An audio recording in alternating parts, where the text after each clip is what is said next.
जय माँ नव दुर्गे। नवरात्रि में आज दुर्गा के 8वें स्वरूप आदिशक्ति महागौरी की पूजा की जाएगी। देवी भागवत पुराण में बताया गया है कि माँ के 9 स्वरूपों और 10 महाविद्या सभी आदिशक्ति के अंश और स्वरूप है, लेकिन महादेव के साथ उनकी अर्धांगिनी के रूप में महागौरी हमेशा विराजमान रहती है। माँ दुर्गा के इस स्वरूप की पूजा करने से सोम चक्र जागृत होता है और उनकी कृपा से हर असंभव कार्य पूर्ण हो जाता है।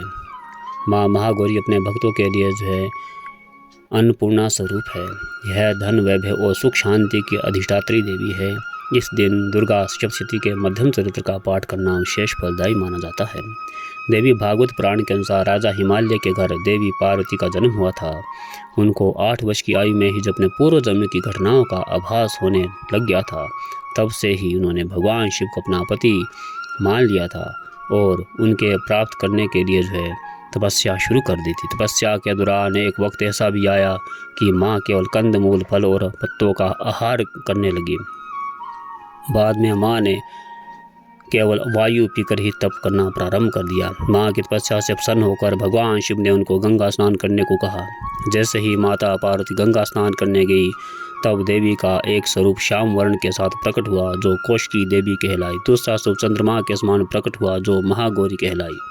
माँ महागौरी अपने हर भक्तों की मुराद पूरी करती है और सभी समस्याओं से मुक्ति दिलाती है। सांसारिक रूप में इनका स्वरूप बहुत ही उज्जवल, कोमल, श्वेत वर्ण और श्वेत वस्त्रधारी है। देवी महागौरी को गायन संगीत प्रिय है और वह सफ़ेद वृषभ यानी बैल पर सवार है। माँ का दाहिने हाथ अभय मुद्रा के लिए हुए और नीचे वाले हाथ में शक्ति का त्रिशूल है। वहीं बाएं वाले हाथ में शिव का प्रतीक डमरू है और नीचे वाले हाथ भी भक्तों के लिए अभय दे रहा है। माँ के हाथ में डमरू होने के कारण इनको शिवा भी कहा जाता है। माँ का यह स्वरूप बेहद शांत और दृष्टिगत है। इनकी पूजा करने मात्र सभी व्यक्ति के पाप नष्ट हो जाते हैं। अष्टमी तिथि के दिन माँ महागौरी को नारियल या नारियल से बनी चीज़ों का भोग लगाना जाता है। भोग लगाने के बाद नारियल ब्राह्मण को दे दो या प्रसाद स्वरूप में बांट दो।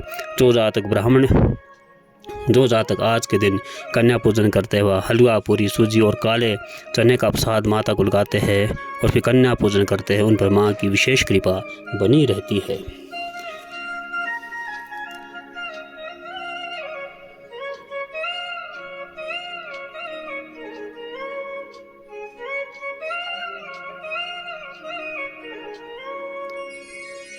आप भी महागौरी की पूजा अवश्य करें।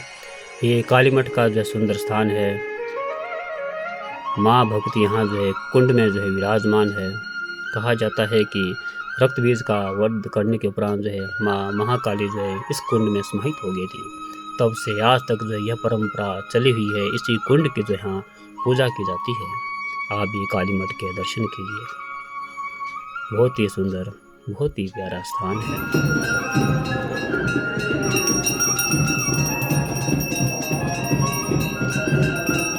नवरात्रों के दौरान यहाँ विशेष आरती की जाती है। आप भी दर्शन कीजिए।